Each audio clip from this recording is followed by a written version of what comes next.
Okay, so imagine the word Gaelic. What springs to mind? Perhaps the sloping, verdant hills of the Emerald Isle, the vast mountains of the Scottish Highlands, or maybe the weathered and grey Western Isles. After all, this is what we picture when we think of the traditional homeland of the Gaels. It has been where we draw a lot of our images of Celtic culture, be it the Irish harp or the Scottish Celts. However, an often overlooked region is a politically tricky to define, with an awesome three-legged flag, Isle of Man. Situated in between the islands of Great Britain and Ireland, on this rock you'll find over 1,000 years of history and culture interwoven with that of its neighbours. Hopefully it will be as fascinating to you as it is to me. The Isle of Man, or as it's known in Manx, Elian Vannin, is an island roughly the size of Guam, in between the two largest islands of the British Isles. It's a self-governing crown dependency, meaning that in essence it belongs to the British Crown, not the British government. However, it's not considered an independent nation, as it's regarded as a territory for which the UK is responsible. Humans have lived on the Isle of Man for thousands of years, but for the sake of this video, I'm going to skip to the settling of the Gaels. Most historians believe that the settlement or the invasion of the Irish was the origin of the Manx language in the 5th century AD. The island itself derives its name from Manannán, a Gaelic sea god who in legend once ruled the island.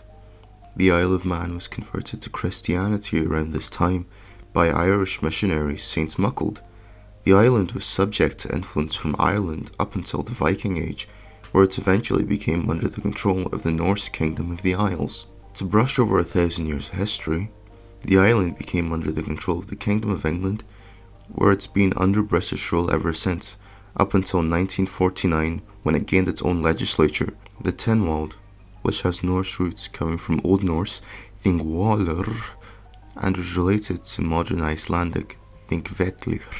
So Manx, or as it's said in its native name, Gaelic, is a Goidelic language of the Celtic languages, which itself was a part of the Indo-European language family, meaning it's distantly related to languages such as English, Bengali, and Russian. It's historically been spoken in the Isle of Man, but has however ceased to be spoken as a first language ever since the death of its last native speaker, Ned Madrell, as recently as 1974. He's said to have kept his Manx alive by talking to nearby Irish-speaking sailors. In spite of this decline, the government of Man has supported the language, and in recent times, nearly 2,000 of the 100,000 people on the island have some ability in the language. Like every still surviving Celtic language, Manx displays initial consonant mutation, where the first consonant of a word is changed according to the grammatical environment it's in. This initially evolved in Old Irish to aid in the flow and the ease of speaking the language, but in time became enshrined grammatically as it became the only way to distinguish certain aspects. This is a form of lenition, which can be seen in English, where Americans might pronounce the T in between syllables as an alveolar flap, while most Brits would typically use a glottal stop, like butter. However, it becomes more complicated in Manx due to the fact that consonant mutation can change the grammatical meaning of a word. For example, in brar, meaning the brother, and in vrari, meaning of the brothers, in the genitive case. The same can be seen in its sister language, Scottish Gaelic, with imprahid and ivrahid, meaning the same thing. A feature of Manx that's also shared with other Goidelic languages is the fact that they form verbs by inflecting auxiliary verbs with a verbal noun of the actual verb. Yeah, I said verb a lot. So to say, I throw in Manx, one would say, Tami tilgi, which means I am throwing, where throwing is a noun formed from the main verb.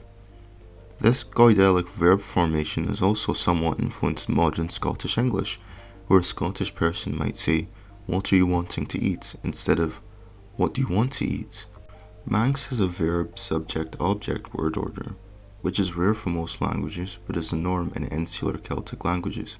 For example, Hug in Sagert Elaur Ure, which in order is put the priest his hand on her. Manx derives most of its vocabulary from Old Irish, but many words come from other languages which influence the British Isles. For example, pachi, which comes from French page, meaning attendant, and bistec, which comes from Latin Bestia, meaning simply beast. An example of Norse influence would be seen in the word Gari, meaning garden, which came from Old Norse Gardr, meaning enclosure. Manx has a significantly different writing system than that of its Goidelic neighbours, due to the fact that its orthography was created by those who were unfamiliar with the traditional Gaelic writing system, since they learned writing from the English and Welsh. Thus, its spelling is quite inconsistent, and it's quite similar to that of English. A rather interesting aspect of Manx orthography is the fact that it uses a cedilla, a letter used in Portuguese and French for an S sound. However, in Manx, it's used for a palatal alveolar fricative, in other words, the ch sound. The non-Gaelic spelling influence is clearly seen in Lanishan, where in Irish or Scottish Gaelic, a H would be placed after the lenited consonant, so from a B to BH, making a V, whereas in Manx, they would just swap the letter B for the letter V. The Isle of Man is a fascinating and often overlooked part of the British Isles, with its history being closely linked to the other islands. I hope I was able to shed a little light on its often overlooked language. If you like this video, please consider subscribing to see more videos covering culture and linguistics. If you have any ideas on topics for new videos, please let me know in the comment section. Thanks and peace.